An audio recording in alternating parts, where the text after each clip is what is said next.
Varangal, the best CBSE School of the Year 2025. Best Principal of the Year 2025. Best Boarding School, Birla Open Minds International School. Admissions open. Hunter Road Bypass, Varangal. Welcome to Suman TV Warangal. మనం కొనుగోటి నిరంజన్ ఇంటి వద్ద ఉన్నాం. మనకు తెలుసు అర్ధరాత్రి చనిపోయిన తర్వాత ఉదయం నుంచి కూడా పెద్ద ఎత్తున ఆయనకు సంబంధించిన వాళ్ళు కావచ్చు, జనసేనానికి సంబంధించిన పార్టీకి చెందిన కార్యకర్తలు కావచ్చు, పవన్ కళ్యాణ్ గారి అభిమానులు కావచ్చు, వాళ్ళే అన్ని ఏర్పాట్లు చేస్తున్నారు. చాలామంది తెలిసిన వాళ్ళు కూడా ఎవరైతే సోను సూద్ దగ్గర తీసుకువెళ్ళిన వారో, పవన్ కళ్యాణ్ గారి దగ్గర తీసుకువెళ్ళిన వారో వాళ్ళంతా కూడా ఇక్కడికి వచ్చారు. కొద్దిసేపట్లో అంత్యక్రియలు కూడా జరగనున్నాయి. సోను సూద్ అందుబాటులో లేనందువల్ల ఈ కార్యక్రమానికి రాలేనని తెలియజేసింది.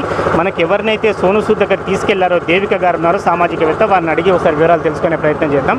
మేడం, ఫస్ట్ సోను సూద్ దగ్గరికి మీరే తీసుకెళ్లారు, మీకున్న పరిచయం చెప్పండి, ఈ అంశం గురించి చెప్పండి. నమస్తే అండి. ఈరోజు నిరంజన్ చనిపోయాడు అంటే చాలా బాధాకరం. ముందు ఫస్ట్ ఎయిడ్ దగ్గర నేను ఎప్పుడు వాళ్ళ ఫ్యామిలీకి అటాచ్గా ఉండేది. అప్పటి నుండి కూడా నిరంజన్ ఆరోగ్యం బాగాలేదు. ఆ క్రమంగా ఫస్ట్ నుండి నేను చూసుకుంటూ వచ్చాను. తర్వాత ఆయన ఆరోగ్యం క్షణక్షణంగా రోజు రోజుకి అబ్బాయి పరిస్థితి చాలా దయానీకంగా ఉండేది. పాపం పేరెంట్స్ కూడా చాలాసార్లు హాస్పిటల్ తీసుకుపోవడం జరిగింది. తీసుకుపోయినా కూడా కొంచెం నయమవుతుంది అనే భావం వాళ్ళ లోపల ఉండేది, సంతోషపడేది. మళ్ళీ తర్వాత మళ్ళీ యాస్టీజ్ అదే రకంగా ఉండి మళ్ళీ వీళ్ళు హాస్పిటల్ తీసుకుపోవడం విధిగా నడుస్తూ ఉండేది. నేను ఒకరోజు సోను సూద్ దగ్గర తీసుకెళ్ళాము. అంటే ఆ బాబుకు కొంచెం కోరిక అనేది, యాక్టివ్ అనేది చాలా బాగా ఉండేది. యాక్టివ్, మంచి హుషారు ఉండేది బాబు, మాత్రం మంచి మాటలు ఉండేది. అప్పుడు నేను ఒకసారి చూడడానికి వచ్చినప్పుడు సోను సూద్ దగ్గరికి వెళ్ళాలి అని అంటే, నేను కూడా చక్రీ ఫౌండేషన్ నడిపిస్తున్నాను. దాని ద్వారా నేను సిల్వర్ శంకర్ ఇద్దరం కలిసి సోను సూద్ దగ్గరికి తీసుకెళ్ళడం జరిగింది. అక్కడ కూడా బాబు చాలా హ్యాపీగా ఉన్నాడు సార్, మంచి హ్యాపీ చెందాడు. అవి చూసిన తర్వాత కూడా మంచి ఆయన లోపల నేను ఒక పెద్ద యాక్టర్ని చూశాననే ఆనందం మేము చాలా చూసాం. బాబు లోపల మంచి ఆనందపడ్డాడు. అప్పుడు మేము వారు అందుబాటులో లేరట కదా, కెనడాలో ఉన్నారన్నారు, వచ్చే అవకాశం ఉందా? మీతోనేమన్నా మీకు తెలిసిన సమాచారం ఉందా? మాకు తెలిసిన సమాచారం ఏంటంటే ఆయన ఇక్కడ లేడు కాబట్టి మాట్లాడేయడం జరిగింది. తను 4-5 డేస్లో వచ్చి పేరెంట్స్ను కలవడం అనేది జరుగుతుందని నేను తెలుసుకున్నాను సార్.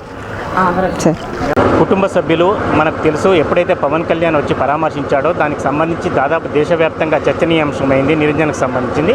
ఇప్పుడు ఈ ఆయన సంబంధించిన నిరంజన్ కార్యక్రమాన్ని చూడడానికి కావచ్చు, ఆయన వారి కుటుంబాన్ని పరామర్శించడానికి పెద్ద ఎత్తున వామపక్ష పార్టీల కార్యకర్తలు కూడా, ప్రధానంగా సిపిఐ సంబంధించిన నాయకులు కార్యకర్తలు పెద్ద ఎత్తున ఇక్కడ చేరుకున్నారు. సిపిఐ కార్యదర్శి భిక్షపతి గారు ఉన్నారు. అన్న, ఈ సంఘటన గురించి చెప్పండి.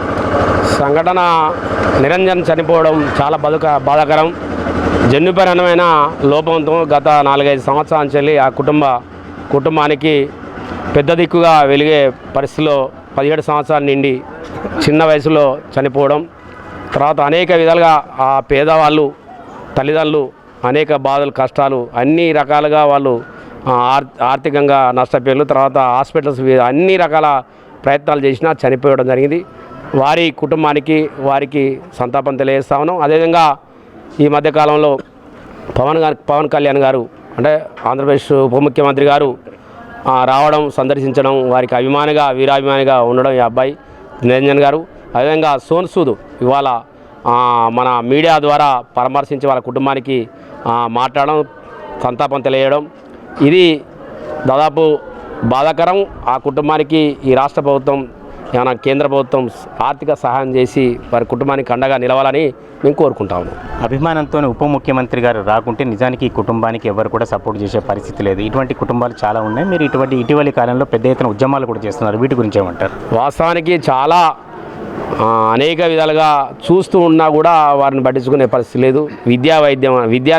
వైద్యం అనేది టోటల్గా పేద ప్రజలు దాదాపు 100-50% అందుబాటులో లేక, ఆర్థికంగా చితికాపడి, ఆరోగ్య పరిస్థితుల్లో టెస్టులు చేసుకోలేక, డాక్టర్ చూపించుకోలేక చాలామంది చనిపోతూ ఉన్నారు.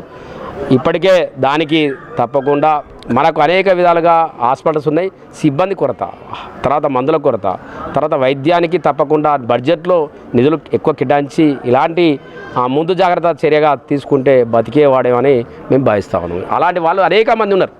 ఇప్పుడు కూడా జనసేన కావచ్చు, లేకపోతే వారి అభిమానులు కావచ్చు, చాలామంది ఈ కార్యక్రమాల ఏర్పాట్లు చూస్తున్నారు. ఇటువంటి వారి కుటుంబానికి భవిష్యత్తులో ఎటువంటి సహాయం చేయాలని మీరు ప్రభుత్వాన్ని అడిగే అవకాశం ఉంది? సరే, వారి కుటుంబానికి సరే మన జనసేన పవన్ కళ్యాణ్ గారు కావచ్చు, వాళ్ళకి కార్యకర్తలు కావచ్చు, నాయకులు కావచ్చు, పరామర్శించడం కావచ్చు, ఇతర పార్టీల వాళ్ళు కూడా పరామర్శించి పోతారు కావచ్చు. కానీ ఒక దిక్చూచిగా వాళ్ళ కుటుంబానికి అండగా నిలిచే పరిస్థితిలో పర్మనెంట్ సోర్సెస్ రావాల్సిన అవసరం ఉంది. తర్వాత ఆ కుటుంబానికి పెద్ద దిక్కుగా ఉండే పరిస్థితి రాష్ట్ర ప్రభుత్వం కొనసాగాల్సిన బాధ్యత ఉన్నది. ఇక్కడ ఉన్నటువంటి ఎమ్మెల్యే గారు నాయన రాజేంద్ర రెడ్డి గారు, అదేవిధంగా మంత్రులు, తర్వాత ముఖ్యమంత్రి గారు చొరవ తీసుకొని తప్పకుండా అండగా నిలవాలని మేము కోరుకుంటా ఉన్నాం. హనుమాన్ నగర్ ప్రాంత కాలనీ కమిటీ అభివృద్ధి అధ్యక్షుడు మనకు ఉన్నాడు, అభివృద్ధి కమిటీ అధ్యక్షుడు ఉన్నాడు. అన్న, ఈ ఏర్పాట్లకు సంబంధించిన ఉంటే విషయాలు చెప్పండి. చాలా బాధాకర విషయం. చిన్నపిల్లాడైనా కూడా అన్నని మందలను పొందుకొని అందరి మనసులో చూరగొన్నాడు. ఒక తెలంగాణ రాష్ట్ర ఉప ముఖ్యమంత్రిని ఇక్కడికి రప్పించుకునే ఘనత ఆయనకే దక్కింది. కానీ ఇంత చిన్న వయసులో అతడు మమ్మల్ని అందరినీ వదిలిపెట్టి పోతాడనుకోలేదు. నిరుపేద కుటుంబం తల్లిదండ్రులు రెక్కాడితే కానీ డొక్కాడని పరిస్థితిలో వాళ్ళు ఉన్నారు. స్థానికులు కొంత చేయూతనిస్తున్నారు, రాజకీయ నాయకులు కొంచెం చేయూతనిస్తున్నారు. మల్ల గణేష్ గారు కూడా ఆర్థిక సాయం చేశారు. అట్లనే ఇంకా ఇక్కడున్న స్థానిక ఎమ్మెల్యే గారు కూడా చొరవ తీసుకొని వాళ్ళకు కొంచెం సహాయం చేస్తే, ఎందుకంటే బయట ఎంతమంది ఏం చేసినా కూడా స్థానిక ఎమ్మెల్యే చేయగలిగితే వాళ్ళకు తొందరగా పని అవుతుందని ఆశాభావం వ్యక్తం చేస్తున్నాము. Thank you.